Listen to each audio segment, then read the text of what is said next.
Assalamualaikum warahmatullahi wabarakatuh.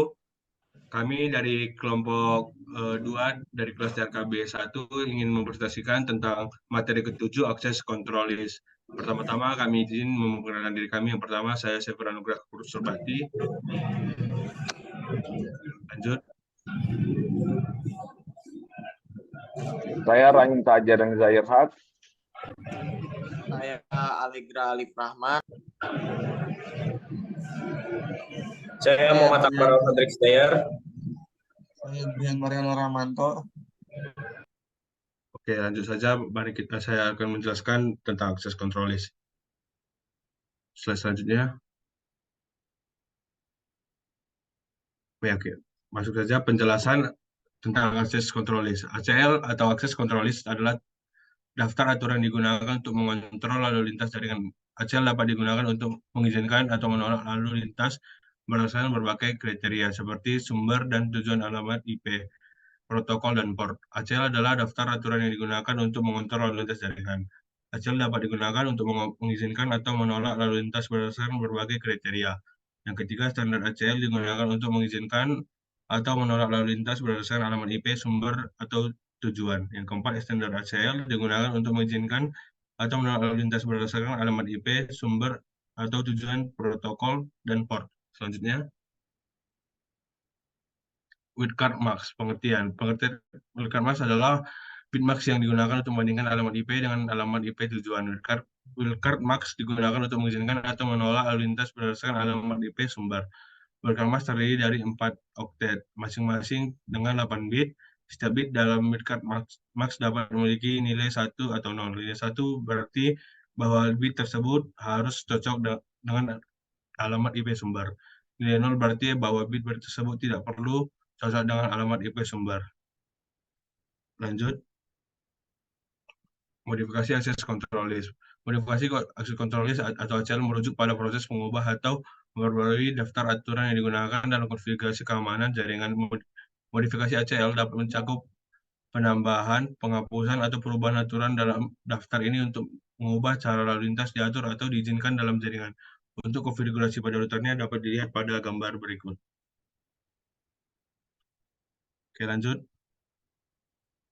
Penerapan akses kontrol list. ACL terdiri dari satu atau beberapa akses kontrol entries atau ACS atau pernyataan.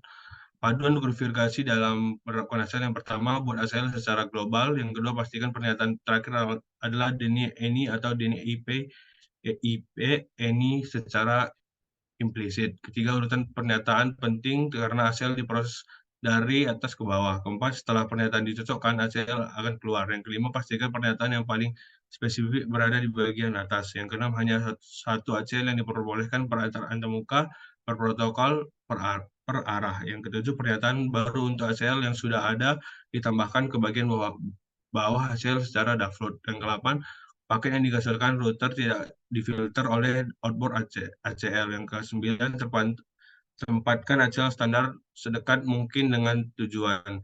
Ke-9, tempatkan ACL yang diperluas sedekat mungkin dengan sumber. Selanjutnya. Baik, saya akan menjelaskan tentang penerapan akses kontrol list. Seperti tadi yang sudah dijelaskan, mungkin bisa dilihat dari topologi dan juga codingan yang tersedia yang sudah kami tampilkan pada slide berikut.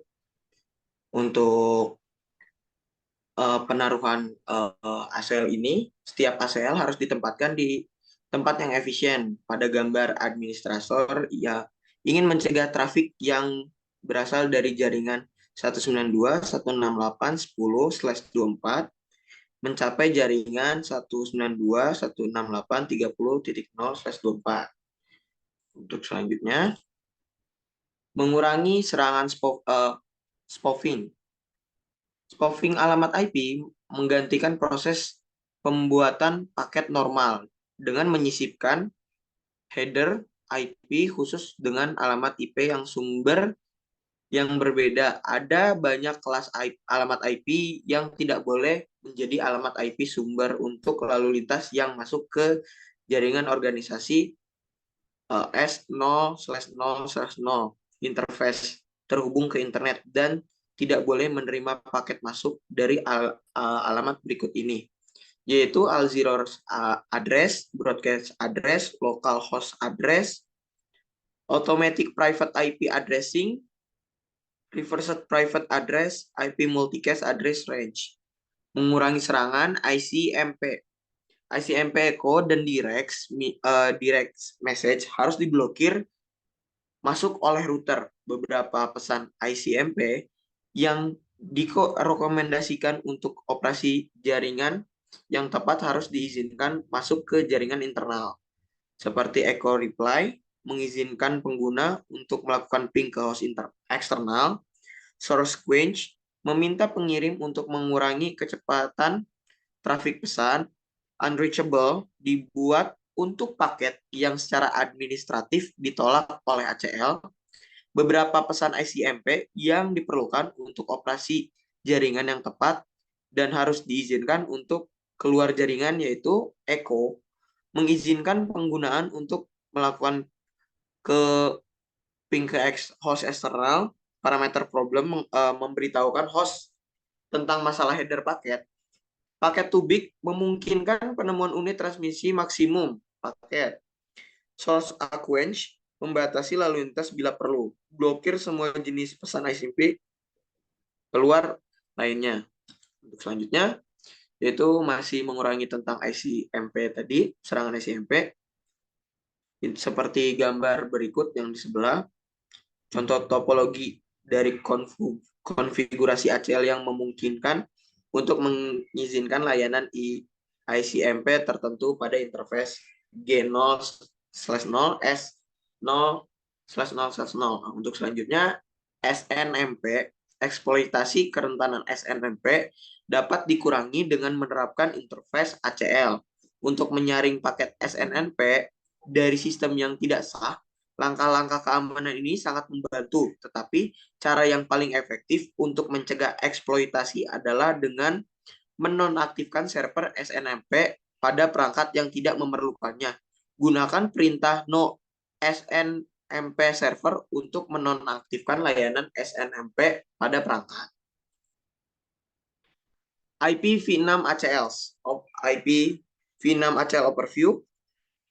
Seperti yang ditunjukkan pada gambar, pelaku ancaman dapat melakukan serangan secara diam-diam yang diakibatkan eksploitasi kepercayaan dengan menggunakan host dual stack, pesan protokol pencarian tetangga NDP yang nakal, dan teknik menjebakan. Untuk melindungi diri dari ancaman-ancaman ini, filter di tepi jaringan menggunakan berbagai teknik ACL IPv6.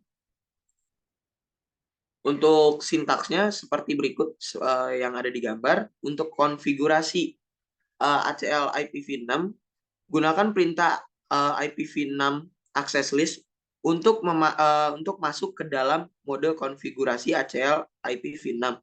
Selanjutnya, gunakan sintaks yang ditunjukkan dalam gambar untuk mengkonfigurasi setiap entry daftar akses untuk secara khusus mengizinkan atau menolak lalu lintas. Terapkan ACL IPv6 ke antarmuka dengan perintah IPv6 traffic filter. Cara konfigurasinya seperti gambar berikut di 0.3. Bisa dilihat. Oke, selanjutnya. Pengenalan firewall. Firewall merupakan perangkat keras atau perangkat lunak yang bertujuan untuk memfilter, mengontrol, dan mengawasi lalu lintas data yang berpindah antara jaringan atau perangkat yang berbeda, dengan tujuan untuk mencegah ancaman keamanan seperti serangan malware, penetrasi ilegal, atau akses yang tidak diizinkan. Tujuan firewall itu merupakan salah satunya itu keamanan jaringan, yang merupakan itu melindungi jaringan dan perangkat dari serangan dan ancaman yang berasal dari luar. Yang kedua itu pengaturan akses, jadi mengontrol akses pengguna atau perangkat ke sumber daya jaringan. Yang ketiga itu pemantauan lalu lintas, yaitu memantau lalu lintas data yang masuk dan keluar dari jaringan untuk mendeteksi perilaku mencurigakan atau pelanggaran kebijakan keamanan. Next.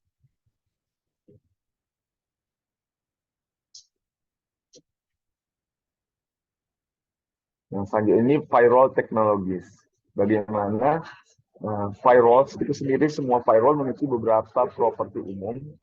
Salah satu itu firewall sebagai poin transit utama, kemudian menerapkan kebijakan control access, dan tipe-tipe firewall itu ada 4 macam. Yang pertama itu packet filtering, yang kedua stateful firewall, yang ketiga application gateway atau proxy, yang keempat itu next generation firewall. Adapun manfaat dari firewall, penyaringan paket itu merupakan salah satunya berdampak rendah pada kinerja jaringan, mudah diimplementasikan dan didukung oleh sebagian besar router, kemudian memberikan tingkat keamanan awal pada sistem jaringan, kemudian melakukan banyak tugas yang dilakukan oleh firewall tingkat atas dengan biaya yang jauh lebih rendah.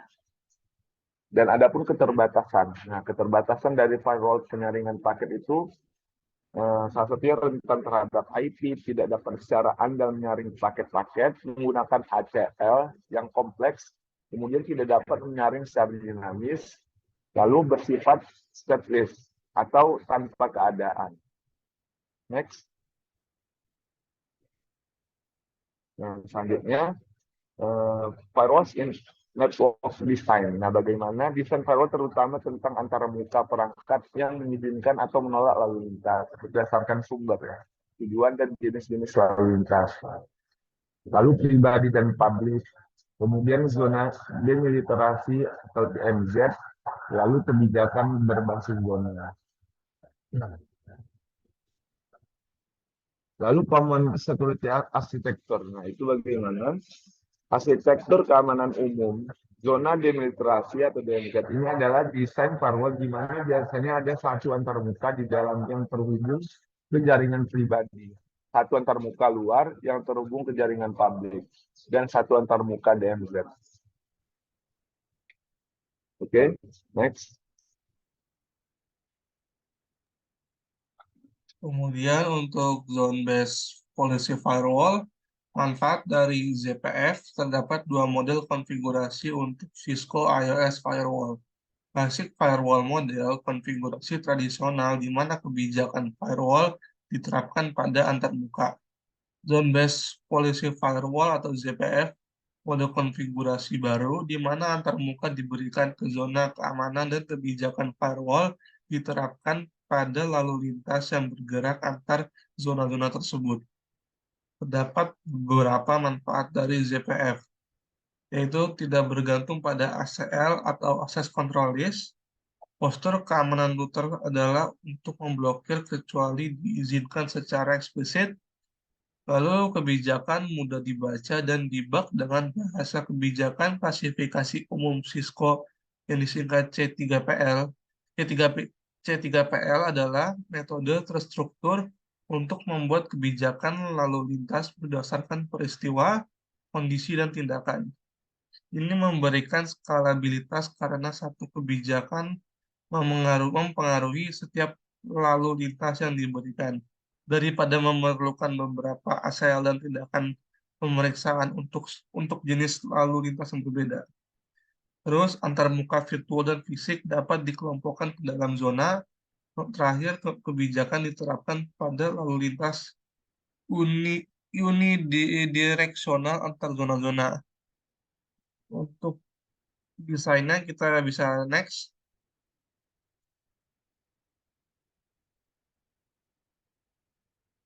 Lalu untuk desain ZPF, pertama ada yang LAN to Internet, ada complex firewall, ada 2 example dari firewall with public server, dan redundant firewall. Next. Lalu untuk operasi ZPF adalah fitur yang dapat digunakan untuk meningkatkan keamanan jaringan. Dengan menggunakan ZPF, administrator jaringan dapat menentukan tindakan yang akan diambil pada lalu lintas jaringan tersebut. Hal ini dapat membantu untuk mencegah serangan dan ancaman keamanan lainnya. Berikut adalah penjelasan lebih rinci tentang masing-masing tindakan. Pertama, ada inspect. Tindakan ini adalah yang paling komprehensif dan memberikan perlindungan terbaik terhadap serangan. Tindakan ini memantau lalu lintas jaringan untuk tanda-tanda ancaman dan mengambil tindakan yang sesuai seperti memblokir paket atau memutus koneksi.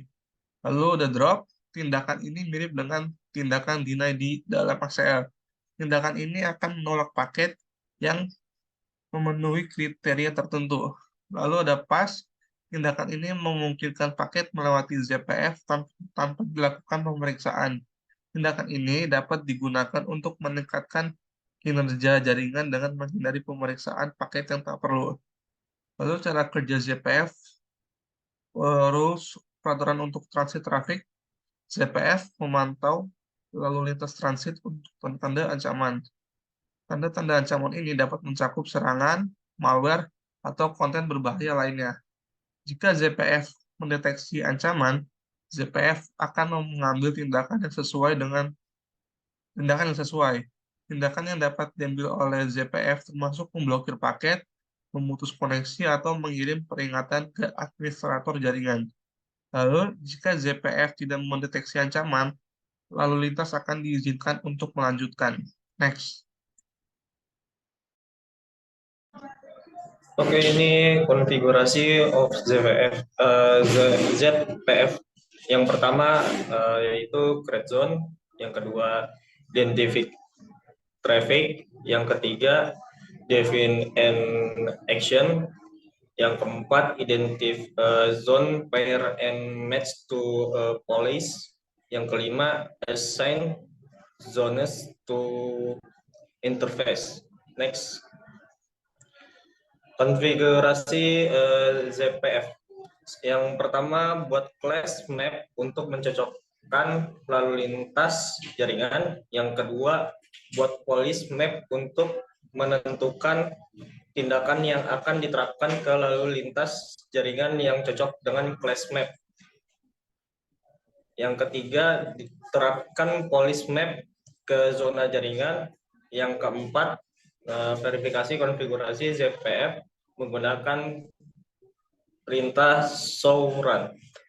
Sekian dari kelompok kami, lebih dan kurangnya memaafkan. Assalamualaikum warahmatullahi wabarakatuh.